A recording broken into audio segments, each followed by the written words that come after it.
Bienvenidos a otra tarde mecedora. Vamos a seguir con las crónicas de Narnia, el primer chiste y otras cuestiones. Desde luego se trataba de la voz del león. Hacía tiempo que los niños estaban seguros de que podía hablar. Sin embargo, sintieron un sobresalto entre terrible y delicioso cuando lo hizo. De los árboles surgieron gentes estrafalarias, dioses y diosas del bosque. Salieron acompañados de faunos, sátiros y enanos. Del río emergió el dios del río con sus hijas náyades. Y todos aquellos seres y todas las bestias y aves en sus diferentes voces, graves o agudas, apagadas o claras, respondieron: Salve, Aslan, escuchamos y obedecemos, estamos despiertos, amamos, pensamos, hablamos, sabemos. Pero bueno, todavía nos queda por aprender, dijo una voz nasal y resoplante, y aquello sí que hizo dar un salto a los niños, pues era el caballo del cabriolé quien había hablado.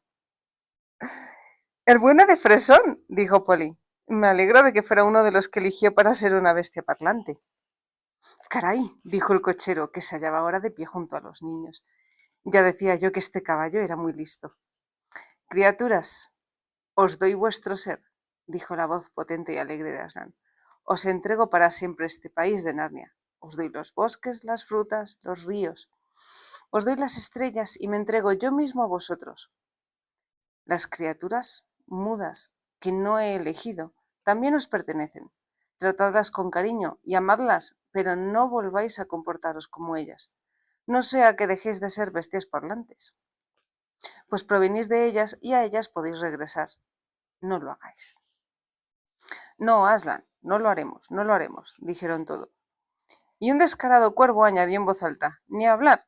Y puesto que todos los demás habían dejado de hablar justo antes de que lo dijera, sus palabras sonaron con tal nitidez en medio de un profundo silencio. Tal vez tú ya hayas descubierto lo terrible que eso puede resultar. Pongamos por caso en una fiesta. El cuervo se sintió tan avergonzado que ocultó la cabeza bajo el ala como si fuese a dormirse, en tanto que los demás animales emitían varios ruiditos curiosos que eran sus distintos modos de reír y que desde luego nadie ha oído jamás en nuestro mundo.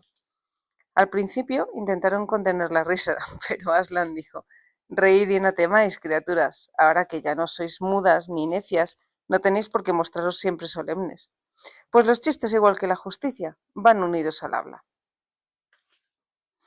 Así pues, todos los animales y seres fantásticos se relajaron, y fue tal el júbilo que el cuervo reunió valor suficiente de nuevo y se encaramó en la cabeza del caballo del cabriolé entre sus orejas.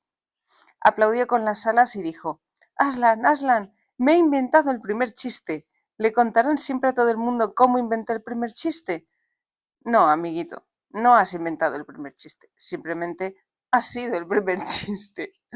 Entonces rieron más que nunca, pero al cuervo no le importó y rió igual de fuerte hasta que el caballo sacudió la cabeza y el ave perdió el equilibrio y cayó, aunque recordó que tenía alas. Todavía no estaba acostumbrada a ellas antes de llegar al suelo. Así pues, declaró Aslan, Narnia queda establecida. Ahora debemos pensar en mantenerla a salvo. Convocaré a algunos de vosotros a mi consejo. Venid acá conmigo, jefe enano, y tú, dios del río, y tú, roble, y tú, búho, y los dos cuervos y el elefante. Debemos hablar, pues aunque el mundo no tiene ni 5 horas de vida, una criatura malvada ha entrado ya en él. Las criaturas que había nombrado se adelantaron y el león marchó en dirección este con ellas. Las otras se pusieron a hablar, diciendo cosas como: ¿qué ha dicho que había entrado en el mundo? Una criatura malada. ¿Qué es una criatura malada? No, no ha dicho malada, sino una criatura balada. Bueno, ¿y qué es eso? Oye, dijo Digoriápoli, tengo que ir tras él. Tras Aslan, quiero decir, el león. Debo hablar con él. ¿Crees que podemos? Yo no me atrevería. Debo hacerlo. Se trata de mi madre. Si alguien puede ayudarme a algo que la cure, que pueda darme algo que la cure, es él. Voy con vosotros, dijo el cachero. Me ha caído bien, y no creo que las otras bestias vayan a atacarnos, y quiero hablar con el viejo fresón. Así que los tres avanzaron con osadía, o más bien con tanta osadía como fueron capaces, en dirección a la asamblea de animales. Las criaturas estaban tan ocupadas conversando entre ellas y trabando amistad, que no se dieron cuenta de la presencia de los 3 seres humanos hasta que éstos estuvieron muy cerca. Tampoco oyeron al tío Andrew, que estaba de pie temblando en sus botines a bastante distancia y gritaba, aunque no muy convencido: Diggory, regresa, regresa inmediatamente cuando te lo ordenan, te prohíbo que des un paso más. Ay. Cuando por fin se encontraron justo en medio de los animales, estos dejaron de hablar y los miraron con asombro. Bien, dijo finalmente el castor macho, ¿qué son estas cosas? Por el amor de Aslan. Por favor, empezó a decir Diggory casi sin resuello, cuando un conejo intervino diciendo: son una especie de lechugas gigantes, o eso creo yo. No, no somos lechugas, de verdad que no, se apresuró a asegurar Polly. No tenemos buen sabor. Vaya, dijo el topo, pueden hablar. ¿Quién ha oído hablar jamás de una lechuga parlanchina? A lo mejor son el segundo chiste, sugirió el cuervo. Una pantera que estaba lavándose la cara paró por un momento para decir: bueno, pues si lo son, no son ni la mitad de buenos que el primero. Al menos no veo nada divertido en ello. Bostezó y prosiguió con su lavado. Por favor, tengo muchísima prisa. Quiero ver al león, dijo Diggory. Mientras ellos hablaban, el cochero intentaba llamar la atención a Fresón hasta que finalmente lo consiguió. Hola, Fresón, viejo amigo. Tú me conoces. No te quedes ahí como si no supieras quién soy. ¿De qué habla esa cosa, caballo? Preguntaron varias voces. Bueno, dijo Fresón muy despacio, no lo sé exactamente.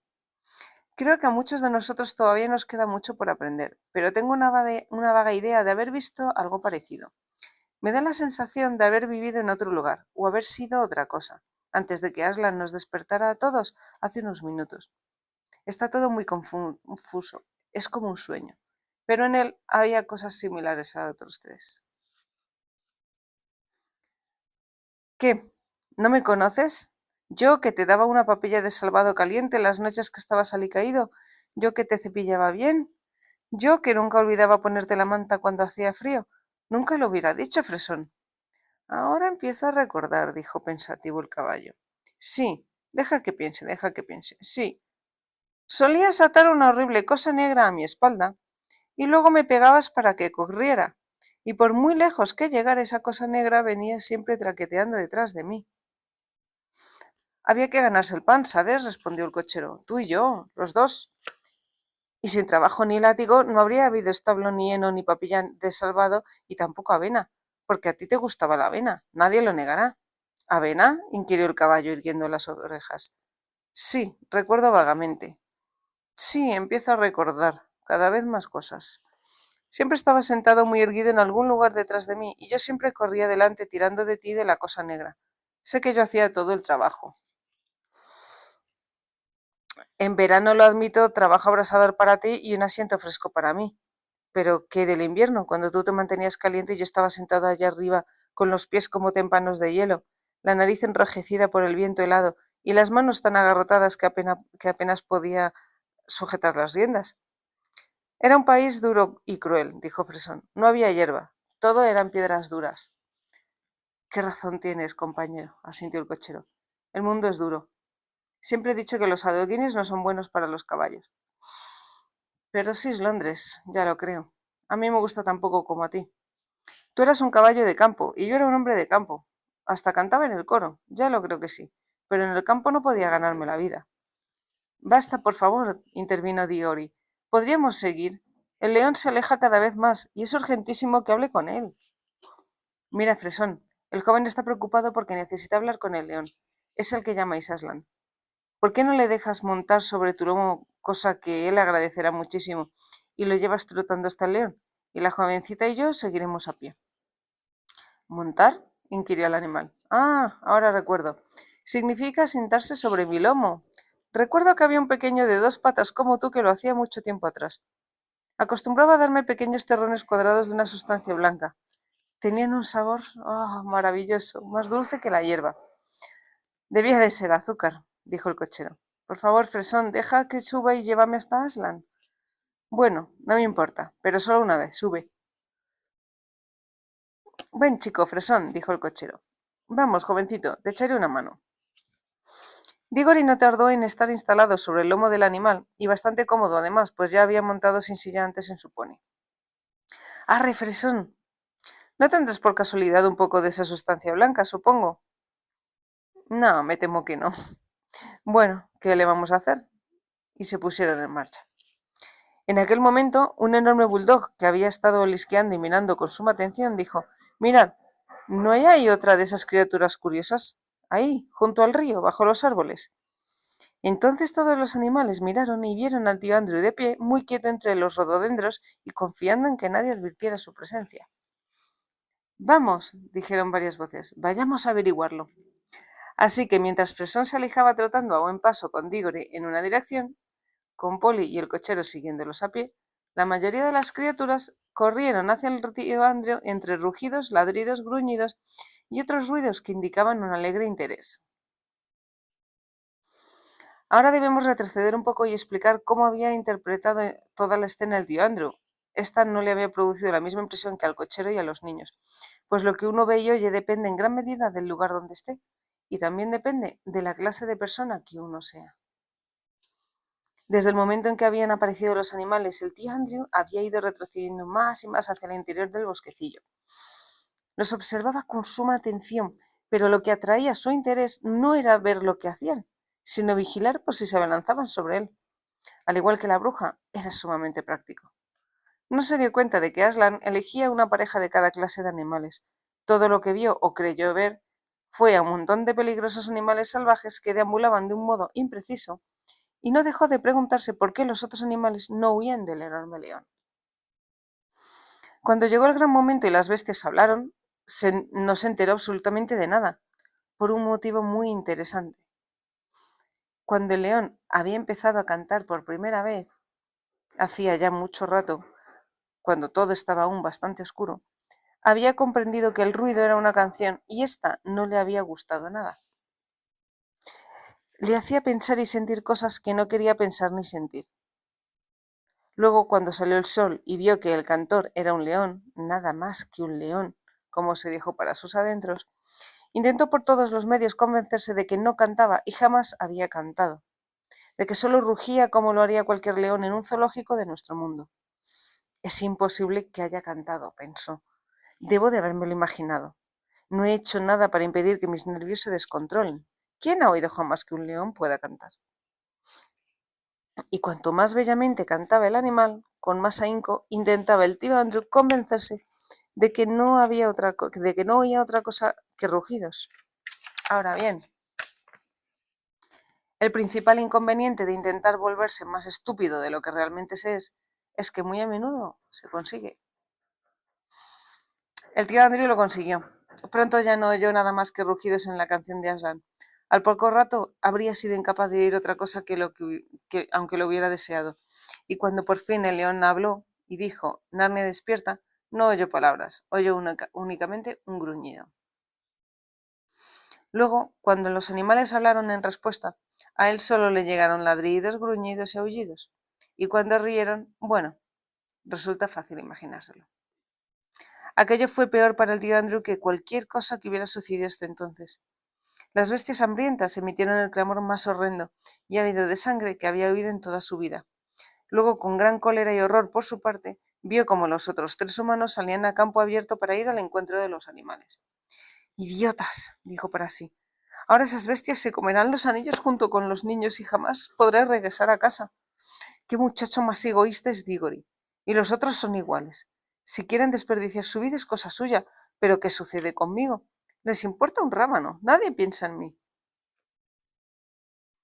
Finalmente, cuando todo el grupo de animales se abalanzó hacia él, dio media vuelta y salió huyendo precipitadamente. En aquel momento quedó bien claro que el aire de aquel mundo joven realmente le estaba sentando de maravilla al anciano caballero. En Londres era demasiado mayor para correr, pero ahora corría a una velocidad que le habría asegurado el triunfo en la carrera de los 100 metros de cualquier escuela primaria de Gran Bretaña. Los faldones de la levita ondeaban a su espalda, resultaban todo un espectáculo. Pero claro está, no le sirvió de nada. Muchos de los animales que lo perseguían eran criaturas veloces. Era la primera carrera que habían hecho en sus vidas y todos ansiaban hacer uso de sus nuevos músculos. ¡Tras él! ¡Tras él! A lo mejor es esa criatura malvada. Vamos, a la carrera, cortadle el paso, rodeadlo, seguidle, ¡hurra! En pocos minutos, algunos de ellos lo adelantaron, luego se colocaron en fila y le cerraron el paso. Otros lo rodearon por detrás. Mirara donde mirase, todo le producía pavor. Las cornamentas de alces enormes y el inmenso rostro de un elefante se alzaron amenazadores sobre su persona. Pesados y serios osos y jabalíes gruñeron a su espalda, y leopardos y panteras de mirada insolente y expresiones sarcásticas, en su opinión, lo contemplaron fijamente y menearon la cola. Lo que más le impresionó fue la cantidad de fauces abiertas. Los animales en realidad habían abierto las bocas para jadear, pero él pensó que lo habían hecho para devorarlo. El tío Andrew se detuvo tembloroso y balanceándose de un lado a otro. Para empezar, jamás le habían gustado los animales, pues por lo general inspiraban temor. Y desde luego, años de crueles experimentos con animales le habían hecho odiarlos y temerlos aún más. Bien, señor, dijo el bulldog en tono práctico. ¿Es usted animal, vegetal o mineral? Eso fue lo que dijo realmente. Pero todo lo que el tío Andrew oyó fue...